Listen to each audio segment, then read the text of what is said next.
Hello बच्चों, let's read the question. The question says that which is not consistent with the double helical structure of DNA.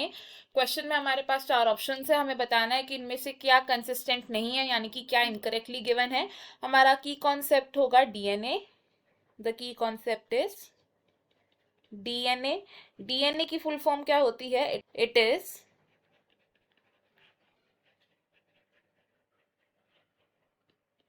Deoxyribonucleic acid. अब ये जो DNA होता है, it is a polymer of nucleotides. It is a polymer of nucleotide. एक nucleotide के three components होते हैं which are a sugar, phosphate group and nitrogenous bases. DNA में जो नाइट्रोजनस बेसिस होते हैं, the nitrogenous bases of DNA, ये कौन कौन से हैं? दीज आर एडिनिन, जिसे हम रिप्रेजेंट करेंगे by A. Second is thymine, जिसे हम रिप्रेजेंट करेंगे बाय टी.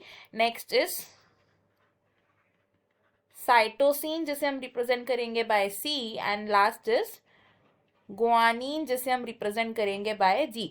अब इन चारों नाइट्रोजनस बेसिस में से एडिनिन और गुआनिन है purines, and thymine and cytosine है पिरिमिडीन्स.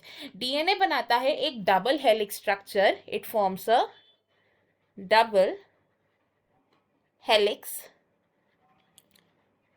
स्ट्रक्चर. और ये जो डबल हेलिक्स स्ट्रक्चर है, ये कैसे बनता है? By the pairing of nucleotide, जिसमें कि जो नाइट्रोजनस बेसिस होते हैं वो एक दूसरे के साथ बाइंडेड होते हैं बाय हाइड्रोजन बॉन्ड्स.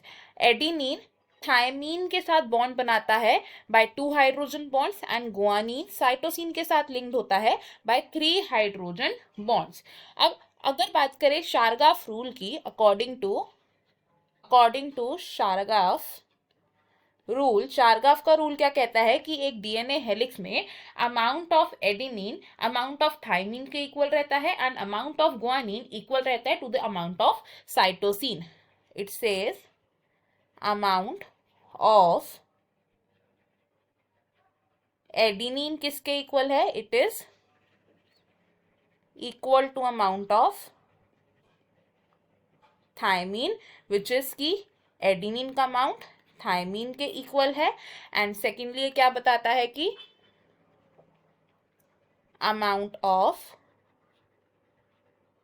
साइटोसिन किसके इक्वल है? It is equal to the amount of guanine, which is की साइटोसिन गुआनिन के इक्वल है. अब क्योंकि एडिनिन थाइमीन के साथ बॉन्ड बनाता है एंड साइटोसिन गुआनिन के साथ बॉन्ड बनाता है, तो डीएनए हेलिक्स में adenine plus thymine and guanine plus cytosine का जो रेशियो वो हमेशा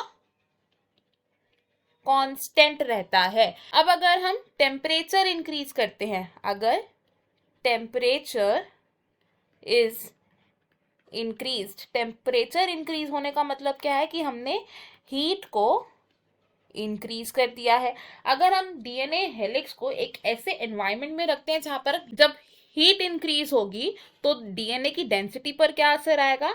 डेंसिटी ऑफ डीएनए क्या हो जाएगी? It will decrease. अब डीएनए की डेंसिटी डिक्रीज क्यों हो रही है? बिकॉज एज हीट इंक्रीजेस, जो हाइड्रोजन बॉन्ड्स थे बिटवीन द नाइट्रोजनस बेसिस, उनका ब्रेक डाउन हो रहा है. It is due to the